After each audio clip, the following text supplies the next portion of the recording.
as far as film criticism goes, I suppose there's an intellectual level you can study it, but a lot of it comes from the way you relate to an audience, what you think your function is as a film critic, and what you think the skills that are necessary to perform that function.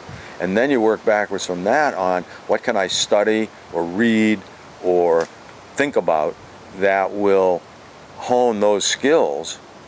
And if you have a real point of view on what film criticism is and should be, and the kind of film critic you want to be, and what do you have to impart of value. I mean, you know, the basic reason I read film criticism is, do I want to go see this movie or not? And so when I read film criticism, because I understand that film critics can have an axe to grind on a film, I don't look for their opinion of the film.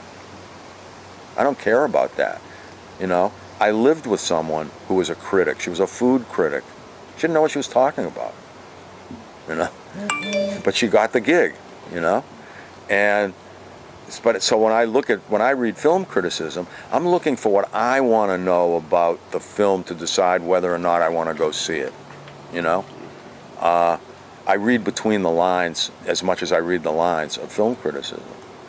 Because even the great ones, now a lot of times you read, I just read a bad review of, I think it was Boyhood, in the New York Times.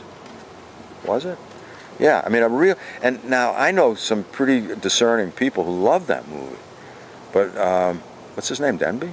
Who's the New York Times critic? David Denby? He's at the New Yorker. Oh. Maybe sometimes at the Times. Well, maybe it was the New Yorker. I read it in the New Yorker.